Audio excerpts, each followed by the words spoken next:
By now, you've all heard of Italian Wine Unplugged 2.0, the latest book published by Mama Jumbo Shrimp. It's more than just another wine book. The fully updated second edition was inspired by students of the Vinitaly International Academy and painstakingly reviewed and revised by an expert panel of certified Italian wine ambassadors from across the globe. The book also includes an edition by Professore Attilio Scienza, Italy's leading vine geneticist. The benchmark producers feature is a particularly important aspect of this revised edition. The selection makes it easier for our readers to get their hands on a bottle of wine that truly represents a particular grape or region. To pick up a copy, just head to Amazon.com or visit us at mamajumboshrimp.com.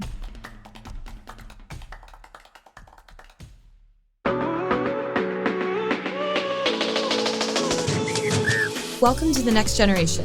I'm Victoria Cece. Join me as we chat with young Italian wine people shaking up the wine scene.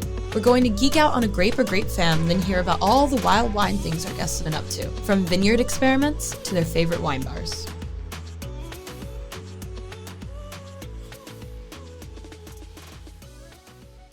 Hello, everyone. We are here today. Beautiful, beautiful Sunday. Today we have a special grape to talk about and a very groovy guest that is on. We're going to talk a bit about Veneto's own Durella, and then we are going to interview also Veneto's own Marzia Maule of Tenuta Maula, a very accomplished, impressive, amazing young woman who is super cool, super cool, and she also grows Durella, which is a grape that we have all the information about from the Italian Wine Unplugged 2.0 book, which if you have been following me on this Sunday Next Generation journey, probably know that's where I get all my facts from, and some from my brain, because, I've studied wine before. I mean, how else would I be on this podcast? Or maybe I've never studied Italian wine before. I'll leave the mystery up to you. You can judge me all you want. Moving on, Durella. So I'm going to give you some quick facts about Durella before we have our special guest on. So, have you ever heard of Durella before? If not, do not worry. It is very under the radar still. Durella is used to produce sparkling wines in the Veneto. And no, that is not Prosecco. It produces the Durello wines from the Lessini Durello DOC. But more specifically on Durella as a grape. So, Durella, first fact, its name comes from most likely duro, or hard, meaning hard or angry, which I love because, first of all, maybe I'm feeling a little angry today. Maybe that's why I love it, perhaps.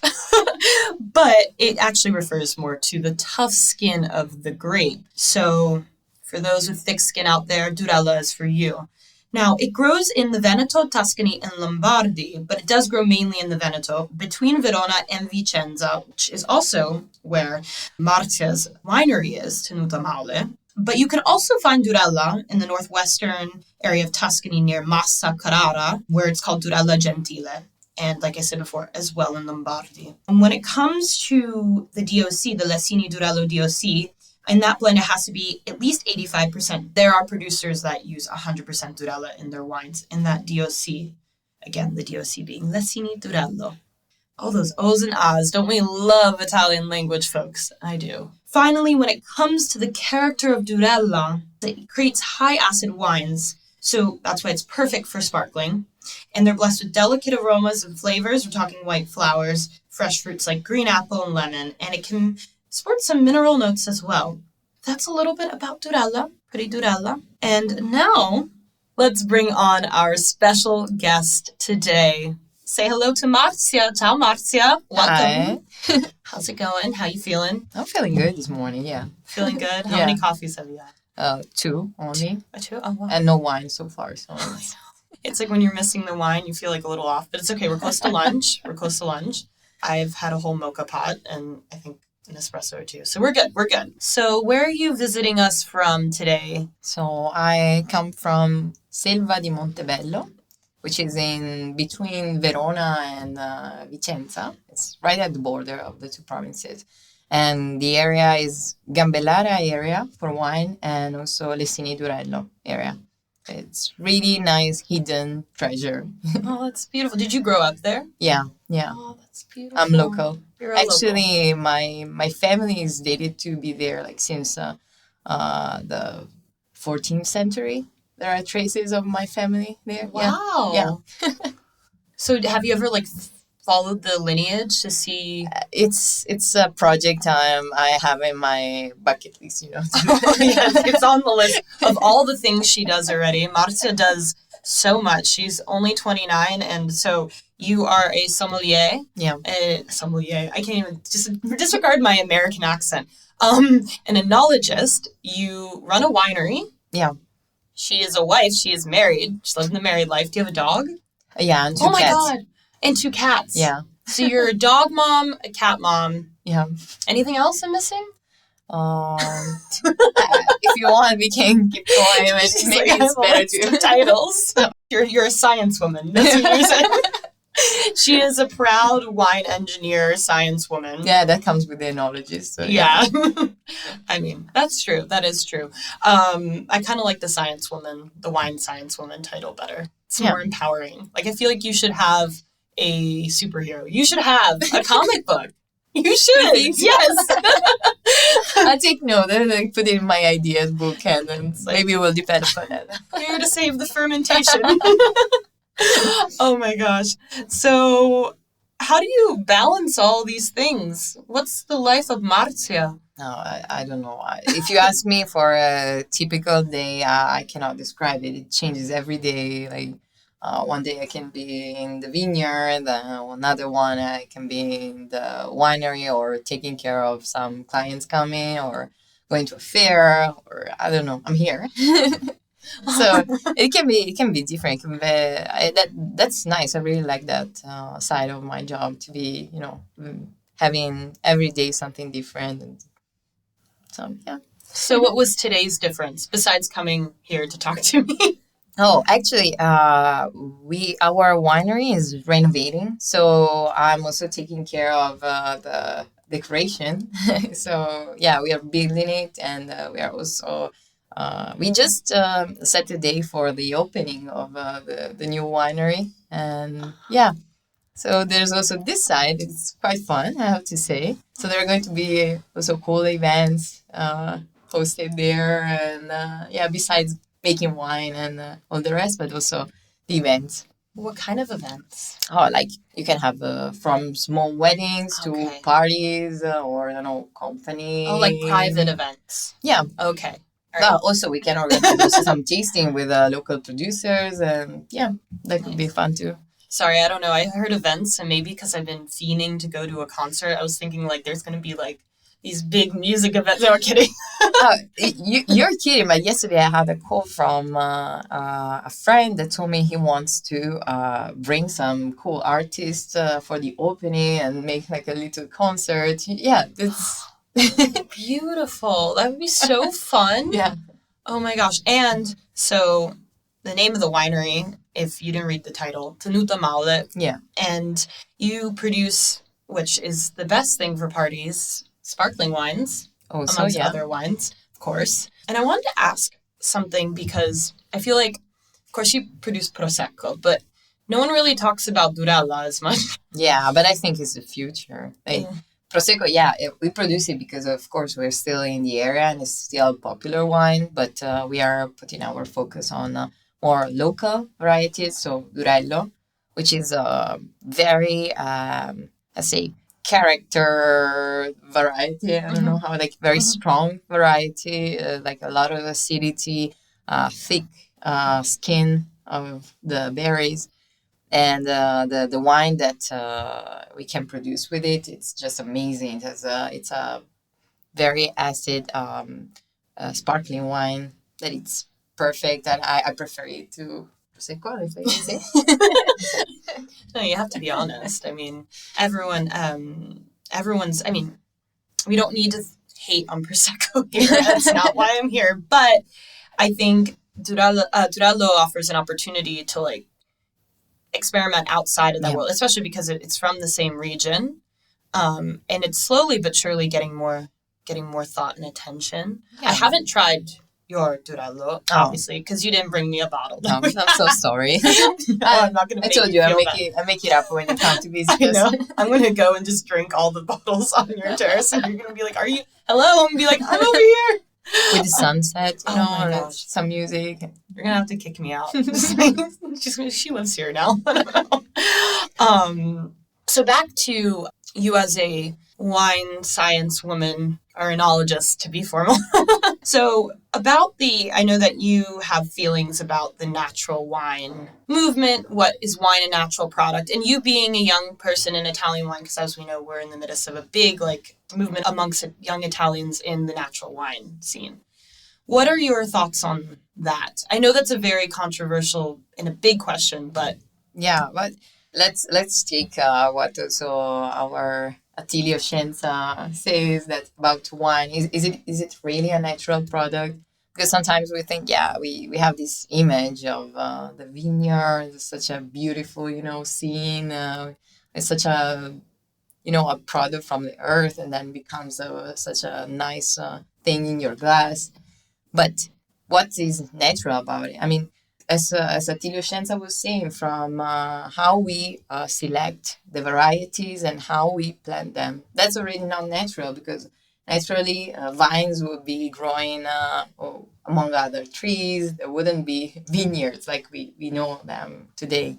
And also, if we press a grape and then we let it, keep going by itself without a human intervention, that will become vinegar.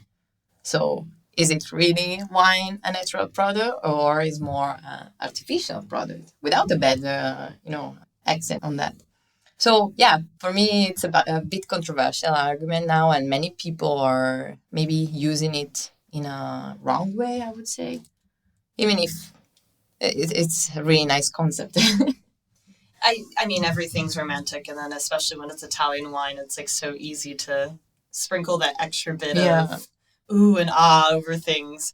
I think that word artificial is a hard one and a big one, right? It's like what makes something man-made versus what's made by nature, and then what's the middle ground, or, as most people would say, minimal intervention or non-intervention, which is for me at least, I think that's a scary term. But I mean, on that note, then, in your winery, do you use for spontaneous fermentation, or do you inoculate? We inoculate. Okay.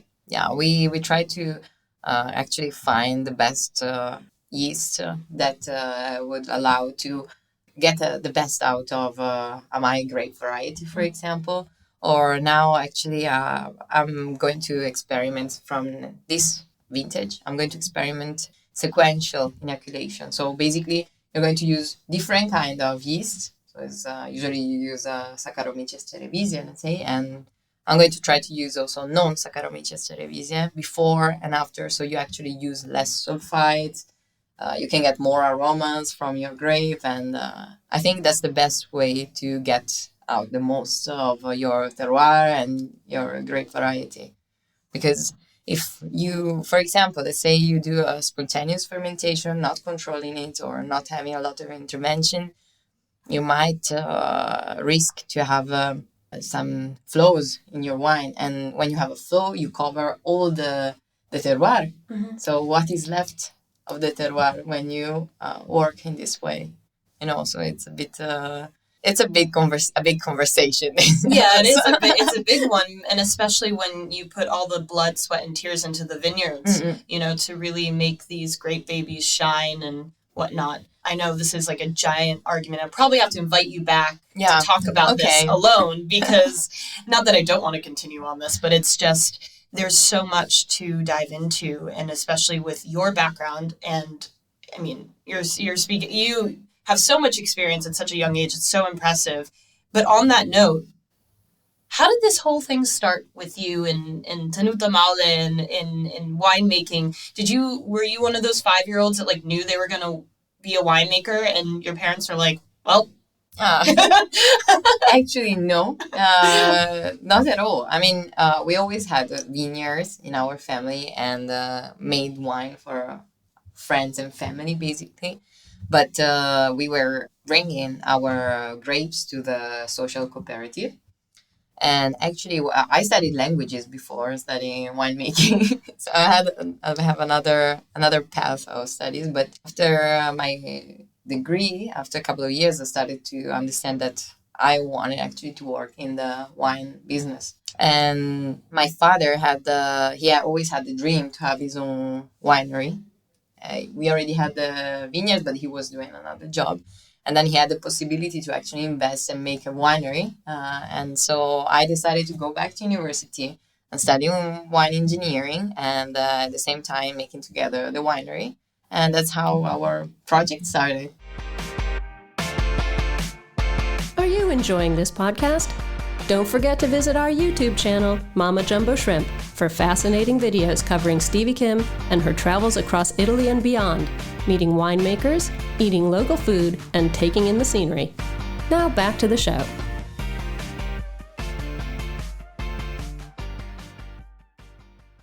And so, yeah. So it's like a father-daughter pursuit. Yeah, now actually my brother is in as well. My mom, you know how it is here. Yeah, in Italy, you can't know it. All the family gets into that. You can't avoid it. Even back home in the States, it's like, everyone's like, oh, me? I'm like, ah. It's like, no, that's wonderful. And so when did it start officially? So the project officially started in 2018, and in 2019 we started to make the new winery.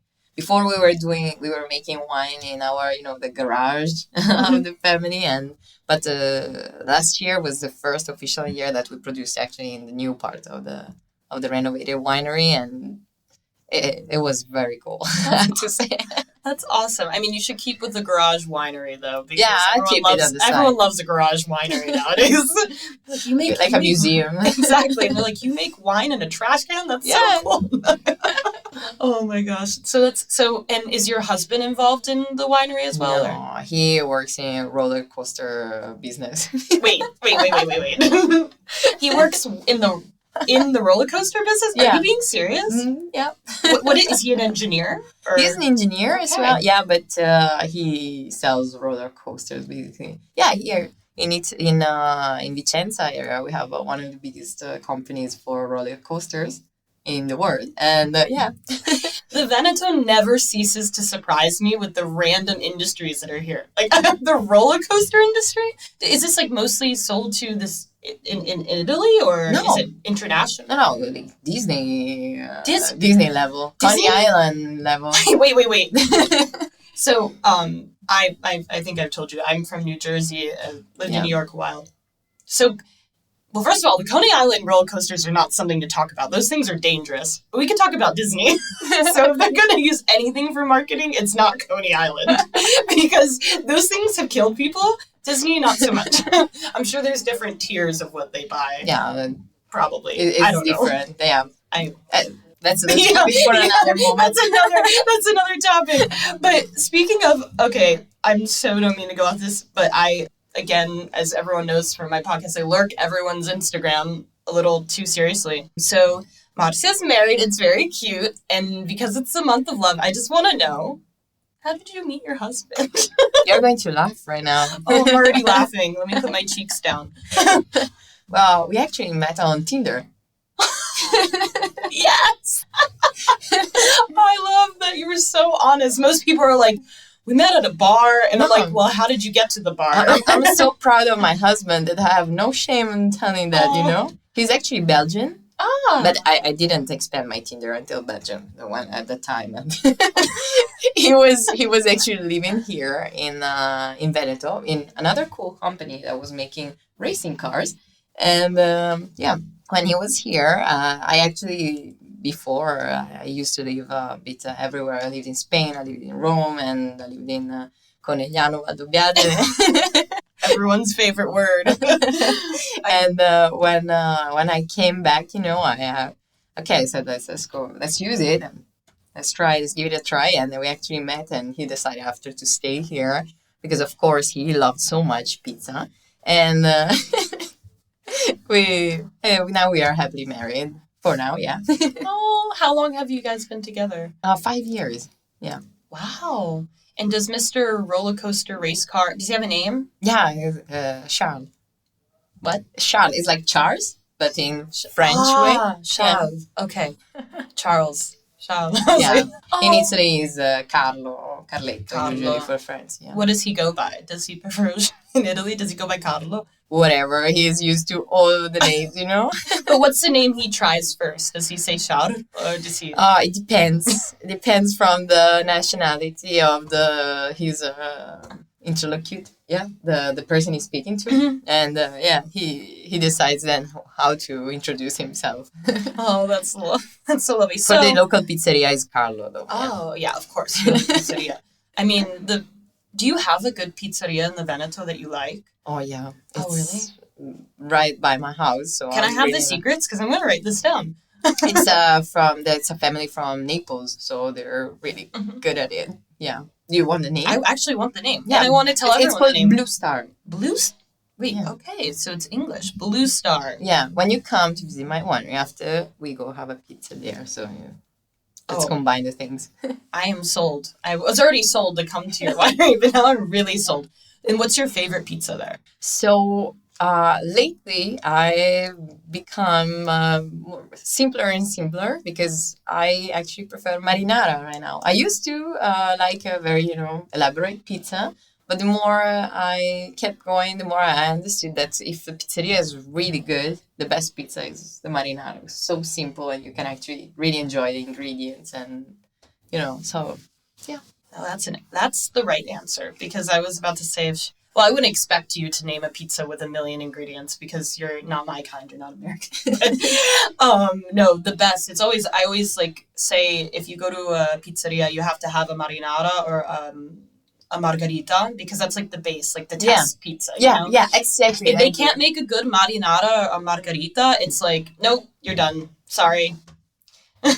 Yeah, the same. I think the same. If you want to test a pizzeria, go for that, and then you will know immediately. See, this is what I wanted to hear. This is the juicy details because, I think most people know by now with all the, reels and whatnot that pizza in Italy, it's not everywhere. It's comes from specific places and blah, blah, blah. But people migrate throughout Italy and, you can find good pizza in, the Veneto, even though pizza's not from here. But I've actually been on a pizza quest recently, so I'm very happy about this one. Okay, well, you have to travel. You have to take the train to come there, but I think it's worth it. I will come, and I get to see you again. Yeah. So I think it's totally worth it. But I guess we'll stray away from pizza because this is the Italian Wine Podcast, everyone. But speaking of, what is... I don't need to jump to this, but it just came up in my mind. What is the craziest thing that's ever happened in your winery? Something fun. If I have to think about it, I can think about almost, not happen disasters that can happen in the winery. If you're, for example, moving the wine from one tank to the other and you accidentally forgot to not open the top of a tank and you start to suck it and the tank crashes into itself. But I have to say I'm lucky because this is about to happen, but many times. But luckily for me, it's an avoided disaster. But we just started, so I would say there are many crazy things that are still about to happen, and if I have to think about it now, I don't have so much material to talk about, but soon for sure. She's I see the disasters ahead. Yeah. She's I'll keep note. I feel the whole, as I was joking earlier about you having a comic, I could just picture you with your magical powers, just making the tank fix itself again and being Yeah, but things I don't know, you bottle a wine and then magically it pops and you don't know why, and you're just trying to figure out why it happened or not. And that's normal things that happen every day in the wine. It's trying dangerous. to find the problem, I think it's important though because it's actually wineries are very dangerous. Yeah, and people, not to deter anyone from going into wine industry, it's great. Into winemaking. But it's. My first harvest, I saw someone almost lose their hand from from the destemmer. Mm-hmm. And he had to fix the motor And he went, and what happened was, oh my gosh, I'm giving you so much anxiety. I'm sorry. Yeah, because I know how to machine and I saw it. You know? And he it got stuck on something. He was trying to take it off, and then it literally hung, and it was 2 seconds, and it would have. And I was in that moment. I was like, I love wine. I'm gonna stay in wine, but I need my hands, and I need to remember that. I mean, yeah, that's very dangerous, especially during harvest period. And also, when you start the fermentation in a winery, it's like you arrive in the morning and all your tanks are fermenting and all your production area is filled with CO2. And so if you don't arrive and immediately open everything, you can really easily faint or have really big problems. Yeah, it's pretty dangerous. But apart from harvest, the rest is not so dangerous. I mean, yeah. No, harvest is a whole other world. I love it. I love harvest. I mean, I'm not a winemaker, but harvest gives you another. You feel like a superhuman. Yeah, I love it and hate it, I think. Yeah. Yeah, because you have no timing. You know when you start, you don't know when you finish, and there's it's a completely low. There's no law, no rules in those days. Oh, not at all. But at the end, everyone loves the harvest party, the wrap-up. Yeah, that's definitely a huge thing. It's the best part. But you never know when it's coming, though, because Mother Nature. Depends, exactly. There's many people asking me now, when are you going to start the harvest this year? And I don't know. Last year, we started on the 17th of August. And the year before, it was the 3rd of September. So you never know when it's going to happen. Depends on how's the grapes. And you have to go test it. I go in the vineyard. I select some samples. I go in my laboratory, with my little vest. and starting to check. Oh my gosh. And then in the heat of this last summer, That was horrible, yeah.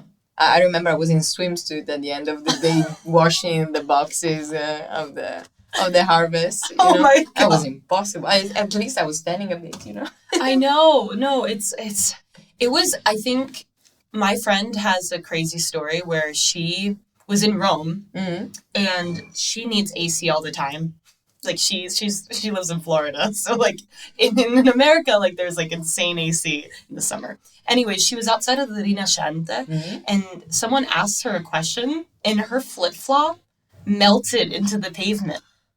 Oh. Yeah, she was it was stuck. She was that's when I knew I needed to leave. Yeah. Rome can be a living hell during summer. It's incredible. I know. I was there this past summer. It was intense. And then I was in vineyards too, in Orvieto. But I give you and all the winemakers so much props this past harvest. It was insane. And then in Chianti Classico, they had hail. No one caught a break. And now we are, praying for rain and snow in the mountains, because last year we had this huge problem of there was a big lack of snow on the mountains, so there was no water for us in the vineyards. And that's a big problem. You can have good years as well, good vintage, because all the aromas and are more concentrated in the berries, so that could be a good thing. But on the other way, there's less production, so it's not so good for us either. Yeah, no, I can imagine. It's just with any part of agriculture, just wait and see with Mother Nature. Hopefully she's kind to us. Yeah. I think she will. It's supposed to be raining tomorrow, so let's cross fingers crossed. Yeah. Everyone, fingers crossed.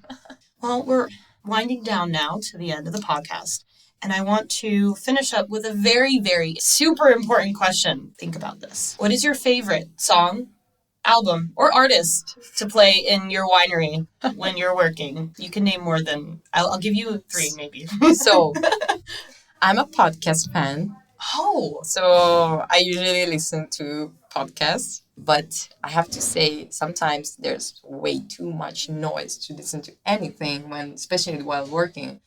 But if you ask me music, definitely rock. Some rock, it's always good. Some very hard one, and that's definitely something. Something, is it like death metal that it can cover all the noise? Yeah. It's hard when you have the machines, the pumps and everything. It's really hard. And also, if you have some problem, you have to be very alert, Yeah. But on the other podcast, I'm happy. I go out. Peaceful podcast. So hopefully you'll be listening to this podcast and giving me all your notes. Well, it was so lovely to have you, Marzia. Oh, thank you for having me. You're welcome anytime, and I will be showing up on your door soon. Yes, definitely. As soon as spring starts, so it's very lovely season, and I just want to tumble around in the vines and have a glass. Let's have some influencer pictures. I love it. No. I want no pictures. It's going to be totally debaucherous. Like, I'm going to pizza and wine. I want no documentation. All right. Well, thank you so much. Thank you. Everyone say ciao, Marzia. Ciao, everyone. As always, a big grazie for hanging out with me today. Remember, you can catch me every Sunday on the Italian Wine Podcast, available anywhere you can get your pods.